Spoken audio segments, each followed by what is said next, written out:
After nuptial plans were rendered null by the COVID-19 pandemic, weds-to-be are filling 2022 with reservations, forming what is set to be the perfect storm for wedding planners, guests, event sites, and services. Joining us now with the outlook is Esther Lee, who is the senior editor and wedding expert over at The Knot. Esther, great to have you here with us. This year, it's going to be wild. Thank you so much for quite having frankly. me. That's It absolutely, is. that's the best way to describe it. So first and foremost, for all of the planning that is now being pushed into this year, what are the figures? What's the headline number that we're expecting for total weddings to take place? So, yes, I love this number. There's going to be 2.6 million weddings in 2020 alone. For context, there's typically 2.2 on average in the US year over year. And so, what you're going to be seeing is a huge and massive lift this year alone in weddings across the board. How are they different, Esther, from pre-pandemic in terms of cost, in terms of people attending? Yes. So typically the average cost of a wedding in the US is $34,000, according to our updated stats as well. That's right on par with those pre-pandemic numbers. So what we are seeing is now a return to what weddings looked like, back in 2019 and 2018. However, people are more excited than ever now to attend weddings because they've been cooped up at home for such a long time. So finally, I can say this with great pleasure, is that this year weddings are back and they're more joyful than ever.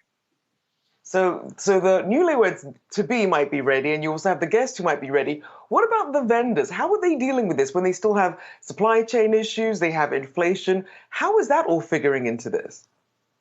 There is a lot going on right now, and weddings are also impacted, of course, by some of the inflation and supply chain issues. What we have found, though, with wedding vendors overall is that because they are constantly faced with a series of challenges during COVID, they're incredibly resilient and they're also very solution oriented. And so what we're seeing is that they're prepared for what's ahead. If you don't have roses, for example, in the inventory right now because of some cost delays or some delays in shipping, instead they're finding baby's breath as a backup option. And couples are quite in fact loving it because they're finding out new inventive ways to showcase their dream designs. Are there more or less destination weddings? I mean, travel prices right now, we do know, are elevated to say the least. Yes. So we are seeing that those destination wedding numbers are also right on par with those pre-pandemic numbers. People are super excited to travel, of course. And as you had mentioned earlier, with Delta and all of this going on, people are getting on those flights, they're traveling worldwide. And we are seeing that, there is an uptick in guests who are attending destination weddings too.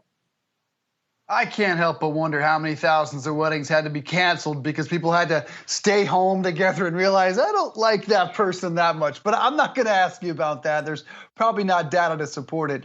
But working from home, people have expected to dress casual everywhere, including return to the office. Are we seeing more casual clothing, Lululemon-like weddings? And what about gifts? Have they evolved? Is it more along the lines of straight cash, homie, given inflation? Great questions. So first and foremost, one of the biggest wedding trends we've seen actually is experiential wedding registries.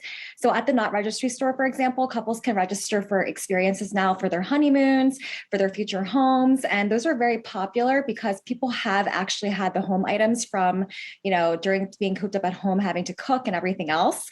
So we are seeing that as one of the trends. And also I hope to someday maybe see a Lululemon wedding, wedding attire, because that would be really comfortable and fun for the dance floor. But people are excited to dress up again. It's a little bit more casual than usual, but still that dress code, they're going to look good this summer and fall. Now, I want to talk priorities because usually at the wedding, someone's like, look, it has to be either an excellent open bar or the food has to be amazing. How have people's budget priorities changed in terms of what's most important to them? Yes. So for couples, what we're seeing is that, the average cost per guest is actually going up because they've realized that they want to give their guests some very special experiences. I think being at home and having us reevaluate our priorities has made us think more about our loved ones and how to curate the best in class experiences for them at weddings.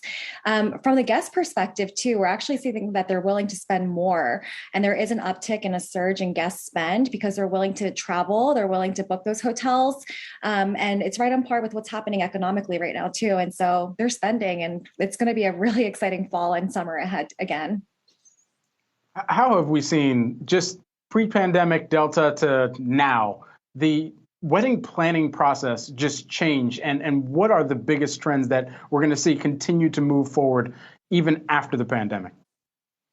Yes. So, one of my favorite wedding trends of 2022 is this notion of values oriented planning.